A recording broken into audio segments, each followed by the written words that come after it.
At Thanksgiving, my sister discovered I had $12 million, and my family demanded I give it to her, claiming she deserved it more. Hello, everyone. Before we begin today's video, I need your help. We've noticed that the channel is losing traction, and subscribing is one of the best ways you can help us. It's quick, free, and allows us to continue bringing you great content. Your support means everything. Let us keep this channel growing collectively. Thank you very much. Now let's begin the video. Using a throwaway for obvious reasons, with certain specifics modified to preserve anonymity. So I'm Emma, 38 female, and I need to get this off my chest. Do you know those family dynamics in which one child can do no wrong while the other appears to be invisible? Yes. Welcome to my life. Everything was very typical until I was 8. I was an only kid, and while my parents were not particularly warm and fuzzy, they were present, I suppose. Mom would help me with my homework, and Dad would occasionally take me fishing on Lake St. Clair. We weren't the Brady Bunch, but we were fine. Then came the night that would change everything. I recall my Aunt Rebecca showing up at 2 a.m. and telling me to pack a suitcase because Mom was in the hospital. My sister Madison was on her way, but something was wrong. She wasn't meant to arrive for another 2 months. The following few weeks were a flurry of hospital visits and hushed chats. Madison was really little.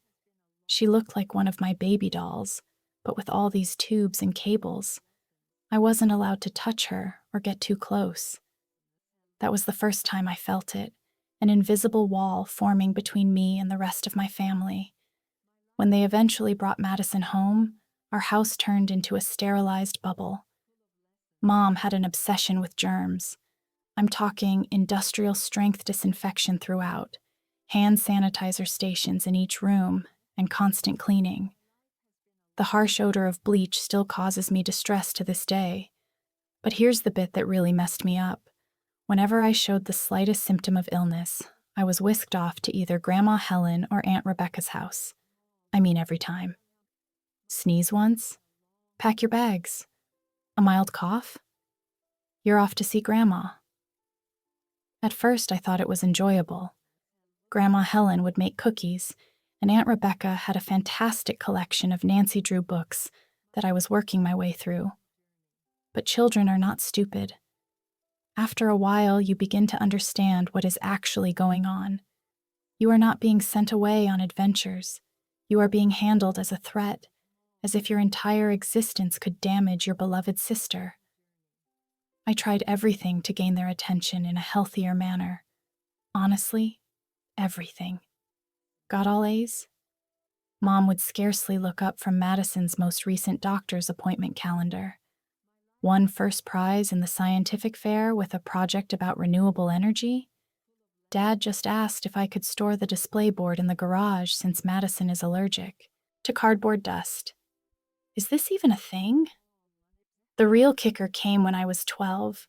For months I'd been practicing for the school talent show, teaching myself to perform Bridge Over Troubled Water on the piano. I know it's a little too obvious. Madison had a 99.1 degree Fahrenheit fever on the night of the show. Guess who did not have anyone in the audience? Meanwhile, 2 weeks later, the entire family, including both sets of grandparents, attended Madison's 15-minute flute recital, during which she essentially killed hot cross buns. Madison immediately learned how to use the system.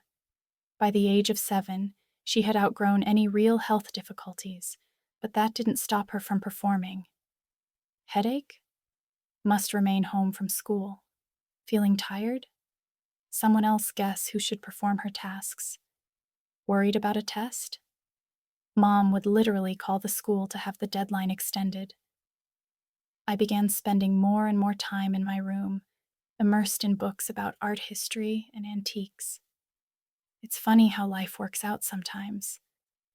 My room became my sanctuary, mostly because Madison claimed she was allergic to my lavender air freshener, so it was the only place she wouldn't go. Do you know what is actually wrong? When she pretended to be sick, a part of me felt grateful. At the very least, I'd be taken to Grandma Helen, where someone would ask about my day or be interested in what I was about. Grandma was the one who sparked my interest in vintage jewelry. She had an incredible collection of costume pieces that she let me organize and catalog. I suppose I should have regarded it as prophetic. The worst thing wasn't even the clear favoritism. It was how they rewrote history to excuse their actions. Madison just needs more attention because she had such a rough start. Emma's always been so independent. Emma understands that her sister has special needs. Number, I did not comprehend. I was a child who didn't understand why having a good immune system made me less deserving of love. Looking back, I can see how these years shaped me. The persistent message that I was somehow unsafe or inconvenient to be around doesn't just go away. But hey, at least it taught me to be self-sufficient. When no one checks your homework or cares about your triumphs, you quickly learn to be your own cheerleader. High school. The majority of people either loved or loathed it. Me? I regarded it as a ticket out. While Madison was establishing her drama empire in middle school, I was laying the groundwork for my own escape. And let me tell you, nothing inspires you to accomplish more than knowing that no one will do it for you. Remember how I said I spent hours sorting Grandma Helen's jewelry collection? That taught me a valuable lesson: the need for systematic organization and attention to detail. In high school, I approached everything with the same perspective. My desk at home resembled something out of an organization magazine: color-coded notes, meticulously organized study plans, and everything its place. Madison teased me about it, calling me Rain Man. Very great, sis. But here's the thing about being invisible. No one is monitoring your failures or successes, so do whatever the heck you want. I joined every club that would not interfere with my part-time employment at Carson's Diner. Thank you to Patricia, the owner, for remembering my birthday when my own parents had forgotten. Debate team? Check. Who is the National Honor Society president? Check. Who is the editor-in-chief of the school newspaper? Check. The debate team was when I truly found my voice.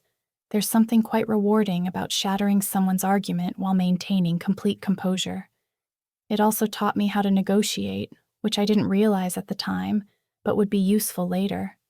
I've won states twice.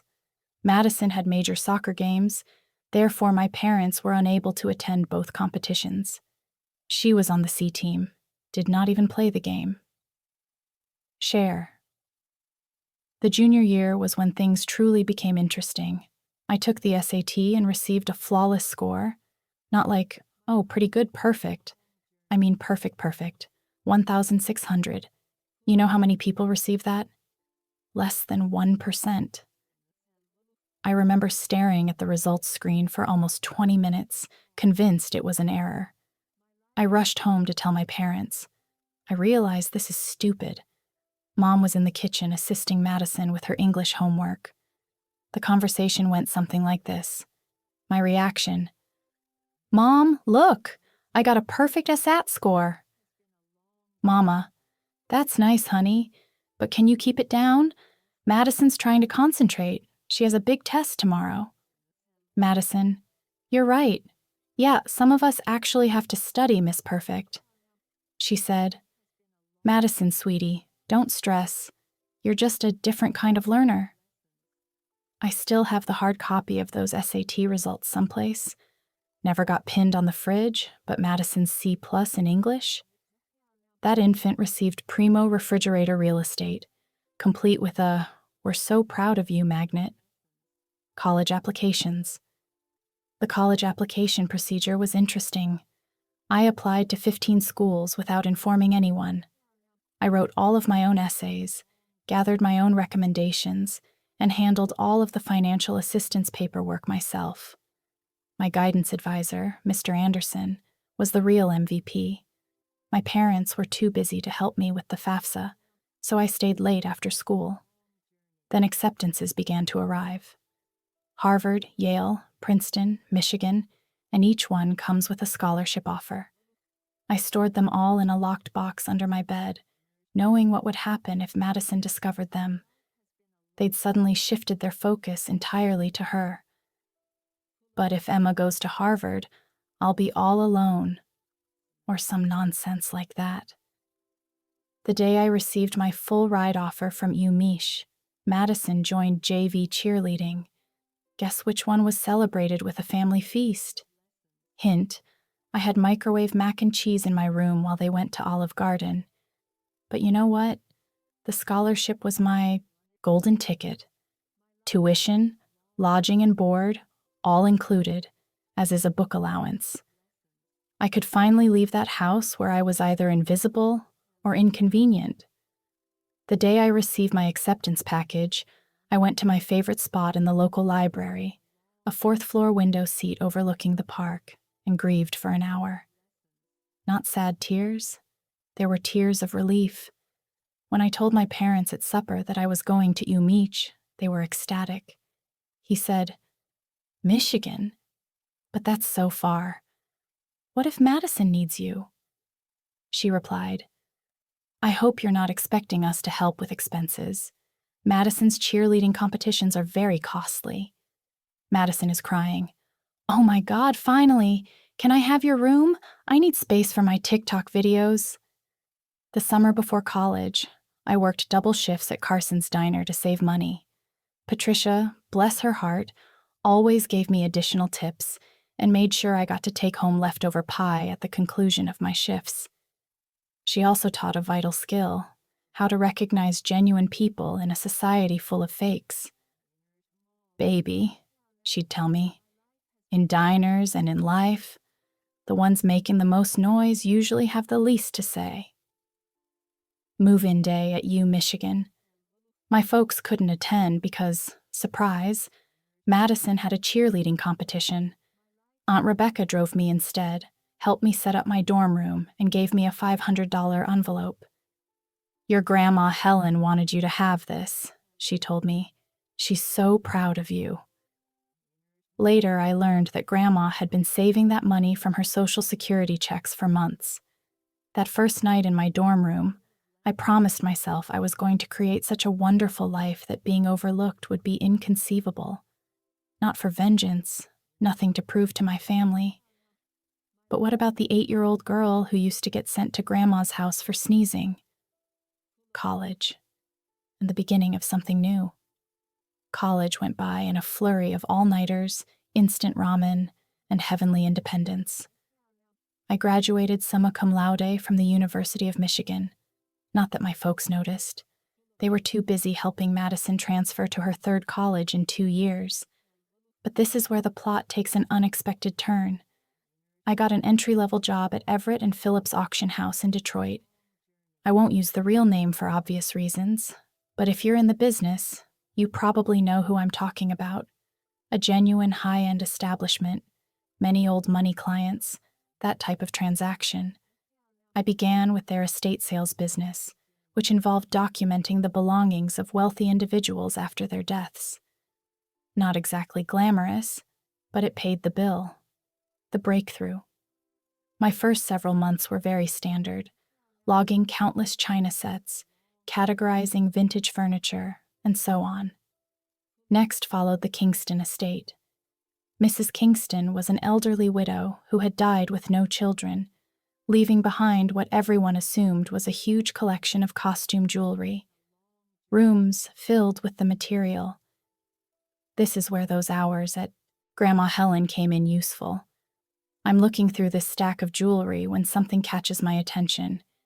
It's an Art Deco brooch, nothing really showy, yet something about it felt different. The weight was unsuitable for costume jewelry. The clasping mechanism was far too complex for a copycat. I believe I spent my whole lunch break that day researching old jewelry markers and signatures. I ended up staying late at the office to use the company's membership to several antique jewelry databases. The more I looked, the more certain I got that this was not costume jewelry. It was the real stuff. Problem was, I was the new girl. Nobody would believe me if I claimed we had a potential treasure on our hand. So I did what the debate team taught me. I meticulously prepared my argument. I spent 2 weeks during lunch breaks and evenings learning everything I could about Art Deco jewelry authentication. I even used some of my pitiful excuse for savings to pay for an online gemology course. Finally mustered the guts to approach my boss, Mr. Thompson. I brought the entire presentation, which included comparative images, historical documentation, and the works. The conversation went something like this. My response: "Sir, I think we might have something significant in the Kingston collection." Thompson, scarcely looking up from his phone, says, "Emma, we've already cataloged those as costume pieces?" "You are correct.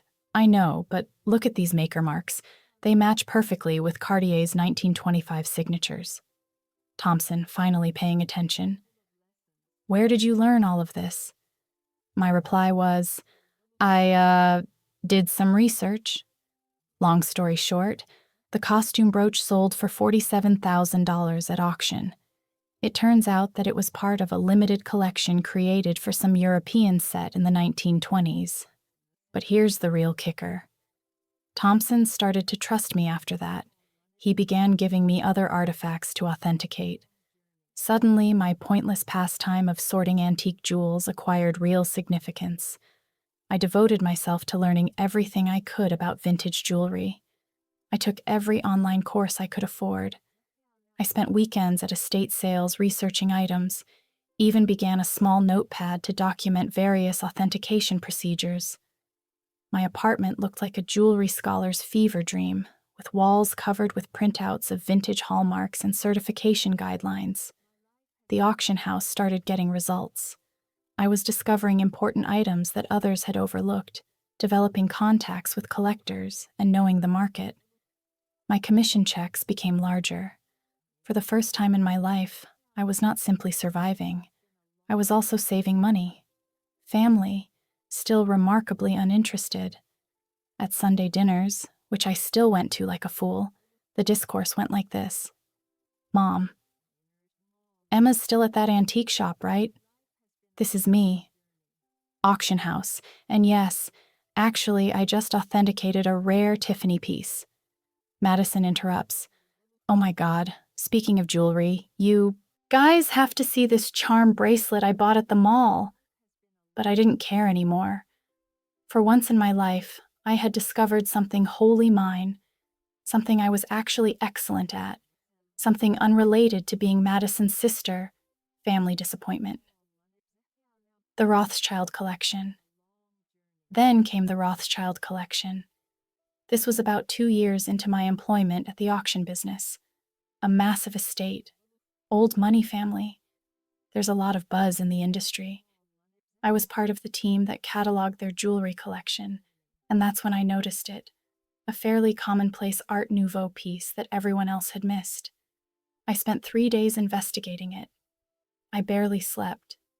It turned out to be a piece from a famous French jeweler private collection, which was supposed to have been lost during World War II. When it sold at auction for $238,000, Thompson summoned me to his office. I believed I was being promoted. Instead, he said something that completely changed the situation. "Emma, you're wasting your talent here. You should be running your own authentication business." Initially, I shrugged it off.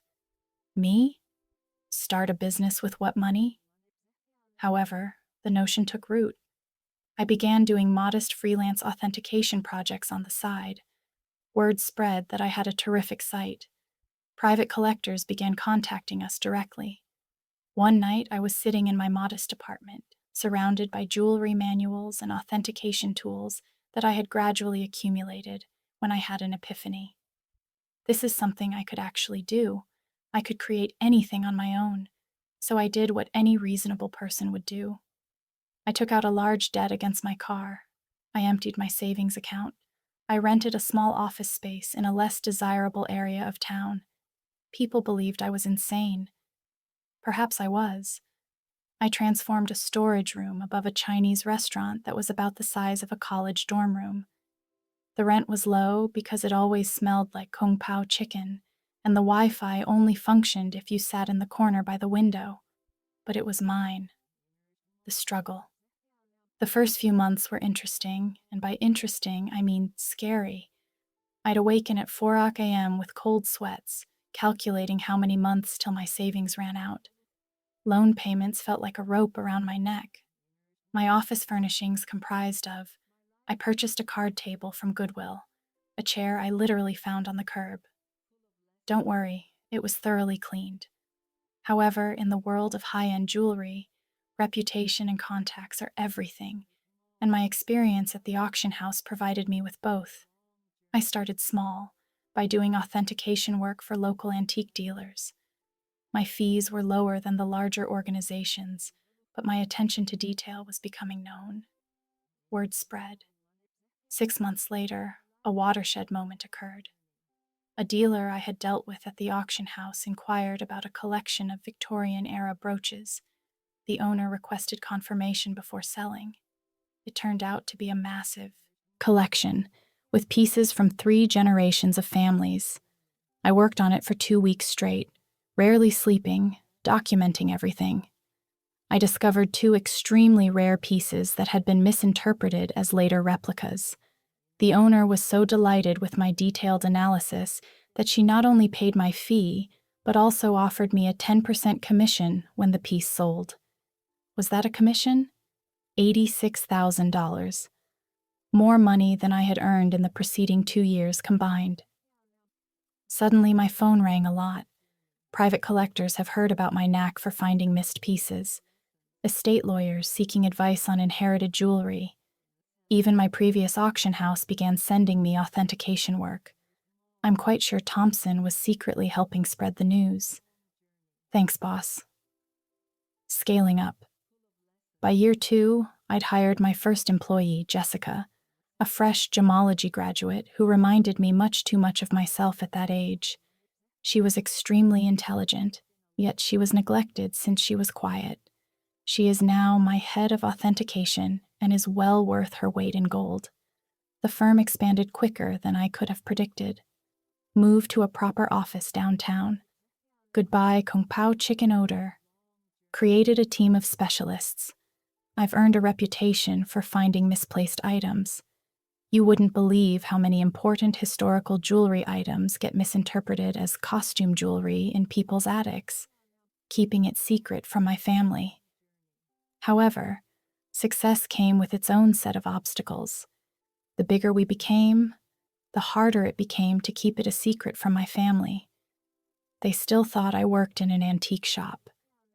Madison would make these sarcastic remarks during family dinners. Madison asks, "Emma, I have some old jewelry I was going to donate to Goodwill. Maybe your little shop would want it?" Me, having just authenticated a $1.2 million Fabergé item that morning. "Sure, I'll look into it." Mom continues to introduce to everyone. "This is my other daughter. She works with old jewelry or something." Meanwhile, I was quoted in Forbes. Luckily under my company name, and we had recently built our 3rd office. What's strange about it? Keeping the secret became almost enjoyable, like this private joke with myself. I'd sit at Sunday dinner in my Target discount outfit, really Chanel, listening to Madison speak about her entry-level marketing job, knowing I just closed a deal for more than her annual income. I even started playing tiny games with myself, such as wearing authentic Harry Winston pieces to family gatherings and seeing whether anyone noticed. They never did. Madison once spent 20 minutes showing off her expensive $200 Michael Kors watch. I was wearing a vintage Patek Philippe that cost more than her automobile. Managing growth. However, the real challenge was managing growth. By year 5, we'd established offices in Detroit, Chicago, and New York. I spent more time on airplanes than in my own bed. We built a reputation for discretion. It turns out that many wealthy people want their jewels verified without the rest of the world knowing. The money was enormous. For example, we needed to hire a large team of financial advisors. Nonetheless, I maintained a relatively modest lifestyle. I purchased a nice but not flashy house in a desirable neighborhood. I drove a high-end but not obvious car. The only place I truly splurged? My home office, advanced authentication equipment, the most effective security system money can buy, a custom-built vault to make Fort Knox envy. What's with the irony? They believed I was being frugal by aiding them. Mom would remark things like, "It's so sweet of Emma to help out. She must be eating nothing but ramen to manage it." Meanwhile, I had just validated a collection which earned me a commission greater than their mortgage. You know what's strange about success? The more you have, the more difficult it is to explain to others who have always perceived you as inferior. It's like explaining color to someone who has only seen black and white. They lack the necessary context. But by this stage, my company was doing really well. We had the Midwest's high-end jewelry authentication industry cornered, and our reputation was solid gold, pun intended. But every Sunday, I'd travel to my parents' house for dinner, playing Emma, the modest antique shop worker. The cognitive dissonance was becoming ludicrous. I'd spend my mornings on conference calls with Dubai collectors, my afternoons authenticating million-dollar pieces, and my evenings at my parents' house in carefully chosen normal clothes, eating Mom's overcooked pot roast, while Madison dominated the conversation with stories about her latest marketing triumph, usually something like bringing her boss's coffee without spilling it, a defining moment. One Sunday is very memorable in my mind. I had just completed a huge transaction, authenticating a missing Cartier piece that had been resting in someone's safe deposit box for 40 years. Was it just the commission? 7 figures. I drove directly from the meeting to my parents' place, still euphoric from the successful authentication. She said, "Emma, honey, is everything okay? Your clothes are looking a bit worn." "Oh, trying to save money," I said, wearing a $3,000 cashmere sweater that I had purposefully chosen for its subtle appearance. Madison responded, "Well, if you'd gotten a real job instead of playing with old jewelry." "Your dad, Madison, be nice. Not everyone can be as successful as you." I almost choked on my pot roast, trying not to laugh. The anonymous transfers. Monthly payments to my parents began about this time. Aunt Rebecca informed me that they were struggling to pay Madison's educational loans and medical bills. Mom casually stated that they might have to sell the house. I couldn't let that happen.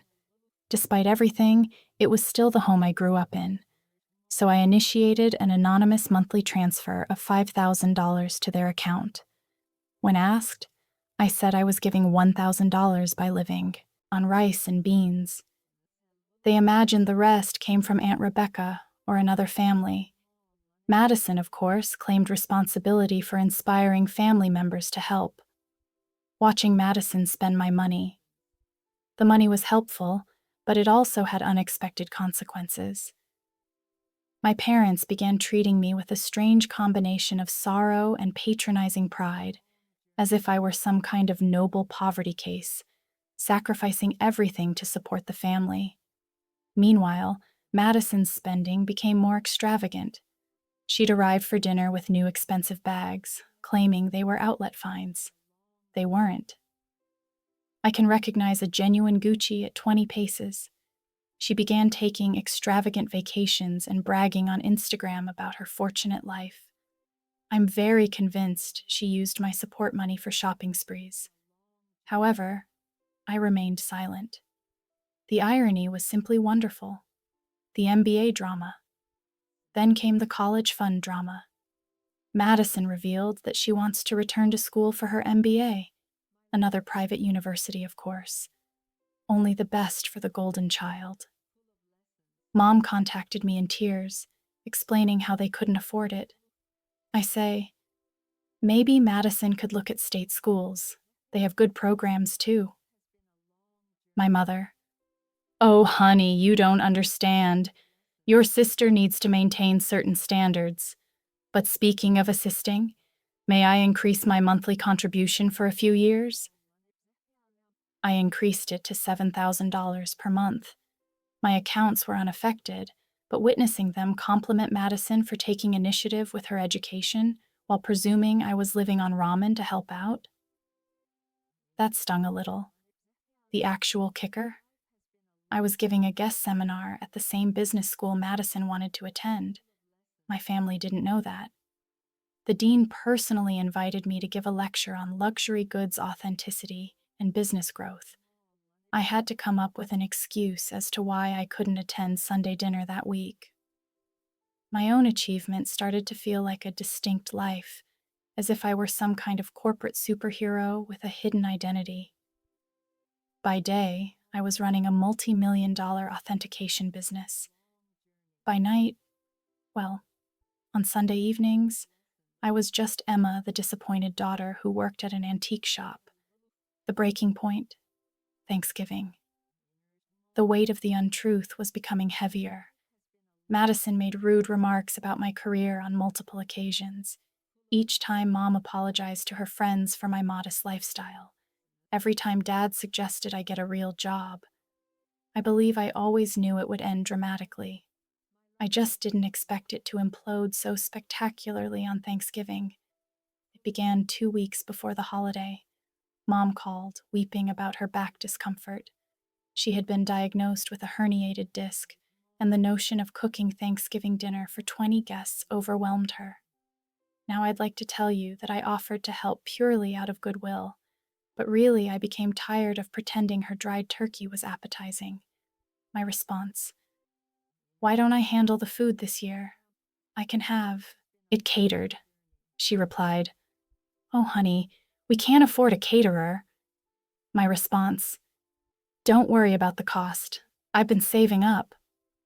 Mom concerned: "You're not taking out a loan, are you?" I coordinated everything with a high-end catering firm that I use for business gatherings. They do incredible work, the kind of food that makes you wonder why you ever bothered to prepare yourself. It cost more than my folks thought I earned in 2 months. But whatever. Thanksgiving morning dawned, and I was feeling quite good. I had my laptop with me because I needed to monitor a major online auction in Hong Kong. This magnificent Art Nouveau necklace was for sale, and I had a customer who was interested in authentication if they won the bid. The lunch arrived on schedule, and everything was properly prepared. Madison, of course, had to respond. Madison inquired, "Store-bought stuffing, really, Emma? Mom's is so much better." This is from the girl who once set off the smoke alarm while making toast. Mom was apologizing to everyone for not cooking herself, but you could tell they were enjoying the meal. Madison shut up after tasting the maple-glazed Brussels sprouts, which, by the way, cost more per plate than her weekly grocery budget. I stepped away from supper and dessert to check my laptop. The auction was getting intriguing, and I needed to be prepared in case my client won. I set up in my old bedroom, which Mom had kept the same since high school. In the meantime, Madison's room had undergone 3 renovations. That's when everything went wrong. I had left my authentication program running with many tabs open that displayed various accounts and current agreements. Madison came in without knocking. Some things never change. To borrow my phone charger. She saw my laptop screen and realized this was her chance to finally expose how pathetic her older sister was. Madison smirking. "Let's show everyone what Emma's really been up to." Before I could stop her, she took my laptop and walked into the dining room. The big reveal. Picture this. 20 people, including aunts, uncles, cousins, and my parents, filled with gourmet turkey and half drunk on pricey wine, which they mistook for Trader Joe's. Madison's reaction. Time to see what kind of important work Emma's doing on Thanksgiving. She flipped the laptop around triumphantly, apparently intending to disgrace me with whatever minor antique transactions she assumed I was working on. The room went completely silent, like you could hear the fancy clock I got Mom for Christmas ticking silently. She believed it was a reproduction. My screen displayed current account balance, $12.4 million. Pending authentication contract, $485,000. Recent transaction, $1.2 million. Hong Kong Auction Company's quarterly profit report, $4.2 million. Madison's face shifted through 5 different emotions in 3 seconds. The final one landed somewhere between astonishment and nausea. She actually swayed slightly on her feet. Madison, whispers. This cannot be right, she said. Madison, honey, what is it? Madison, voice cracking. She's rich. Emma's rich. Chaos ensues. If it was possible, the hush deepened even farther. Then Mom began giggling, like really laughing. She said, Don't be silly. Emma works at that little antique shop. I rose up carefully, straightening out my basic cashmere sweater, which cost more than their monthly mortgage. Me. Yes, actually, Mom. I own one of the largest jewelry authentication companies in the country. For years, those antique shop comments, I authenticate pieces worth millions. That little business you never asked about, it has offices in 3 cities. Dad choked on the liquor. Aunt Rebecca dropped her fork. Uncle began coughing terribly. Then Mom's laughing transformed into something else. Her face turned red, then purple. She stood up so quickly that her chair tumbled over. Mom screams, You have millions and you let us struggle? My response, Struggle? I send you $7,000 every month. She replied, While sitting on millions? Your sister has student loans. So there it was. Instead, congratulations. Not wow, we're so proud. Just outrage that I hadn't given them more money. Madison began to cry. Surprising, I know. Sobbing about how she deserved to know and how I had betrayed the family. Dad joined in. My dad. How could you be so selfish? We, your parents, we raised you. That was when I lost it. Years of being disregarded, years of dismissal, years of being considered as a family disappointment. Everything poured forth. My response. Raised me? You shipped me off to Grandma's every time I sneezed. You missed every achievement, every award, every milestone because Madison might feel left out. You never saved a penny for my college but took out loans for her private school. And now you're mad that I built something for myself? The following 5 minutes were chaotic. Mom screamed about family obligations. Dad is yelling about ungrateful children. Madison alternated between sobbing and demanding to know just how much money I had. Me, meanwhile, the fancy catering team attempted to serve dessert while seeming exceedingly uncomfortable. I grabbed my laptop, took my Hermes bag, which Mom had previously commended as a nice replica, and walked out. Behind me, I could hear Mom discussing how to spend my money, something about Madison's MBA and a new car. As I went home in my sensible automobile, a limited edition BMW, my phone started filling up with texts. The family group chat burst. Madison began posting on Facebook about hidden family wealth and selfish siblings. The aftermath. The days after Thanksgiving were like watching a cyclone hit in slow motion, except that the hurricane represented my family, and the debris symbolized my sanity. Let's start with SMS messaging. Within 1 hour of leaving supper, my phone had 47 missed calls, more than 200 messages. Mom followed this intriguing progression. 7:42 p.m. How dare you walk out on family? 8:15 p.m. We need to talk about this like adults. 9:03 p.m. Your sister deserves a share of your success. 10:30 p.m. I've already called a realtor about houses in better neighborhoods. 11:45 p.m. Why aren't you answering? This is your mother. Meanwhile, Madison had become a full-fledged social media fighter. Madison, on the other hand, had fully embraced social networking. She wrote an enormous rant on Facebook about how her millionaire sister had been hoarding wealth while watching her beloved family struggle. The comment section was insane. Distant cousins and former high school classmates whom I hadn't spoken to in years suddenly formed strong ideas about my moral character. But this is the bit that really grabbed me. Madison actually posted, "All those years of me trying to help Emma's career, giving her advice about moving up from that little antique shop, and she was secretly wealthy.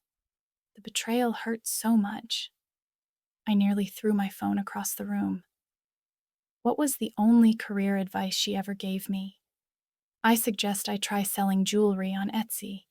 If you're unfamiliar with the term, flying monkeys occur when toxic family members send others to guilt trip you." Aunt Margaret, whom I saw maybe once every 3 years, called to inform me that family is everything. Uncle David, who I'm pretty sure still believes I'm 12, emailed me a lengthy lecture on the importance of sharing wealth. Even my third cousin's wife's sister, how did she acquire my number, felt compelled to express her thoughts on family obligation. But the real fun began when they arrived at my workplace. I arrived on Monday morning to find Mom, Dad, and Madison sitting in our room reception area. They informed Jessica, my receptionist, that they had an appointment for authenticating services. Madison clutched her Michael Kors bag as if it was genuinely worth something. The conversation went about as well as one would expect. "Your mother. We've discussed it as a family," I said. "A family discussion without the family member you're discussing?" Mom, ignoring me. "And we think it's only fair that you set up trust funds for everyone." Madison responds, "I need at least $2 million to start my new life properly." Dad said, "And your mother and I would like to retire. We're thinking a beach house in Florida." This is me. "Did you miss the part where I've been sending you $7,000 monthly?" Madison responds, "That's nothing compared to what you have. You owe us." "You're thinking I owe you for what, exactly? The years of being ignored? The missed graduations? The constant comparisons?" "Mama, don't be dramatic, Emma. We gave you everything." My response, "No, I gave myself everything. And you know what? I'm done." Right there in my own office lobby, I took out my phone and canceled the monthly transfers to their account. Mom gasped as if I'd slapped her. Madison began her phony crying performance, but quickly stopped when she saw it wasn't working. Then things became ugly. They refused to leave. I had to contact security. Seeing my 60-year-old mother being dragged out while yelling about ungrateful children was bizarre. Jessica asked whether I wanted to press charges. I said no. However, I did have their names placed on the building's do not admit list. The harassment lasted for weeks. New telephone numbers, fake email addresses, even tried to contact me through my company's customer service. I finally had to issue a formal legal notice threatening harassment charges. Mom then played her final card. She called Grandma Helen. But here's the thing about Grandma Helen. She is wiser than all of them together. How did she respond? "Good for Emma. About time someone in this family succeeded on their own terms." Mom did not speak with her for 2 months after that. It has been 6 months since Thanksgiving. I relocated to a new home with better security. I changed all of my numbers. What about the company?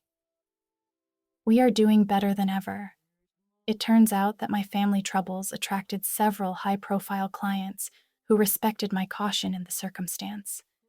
Madison continues to write passive-aggressive updates about toxic wealth and family betrayal. According to what I've heard, she is beginning her own jewelry authentication firm. Good luck on that.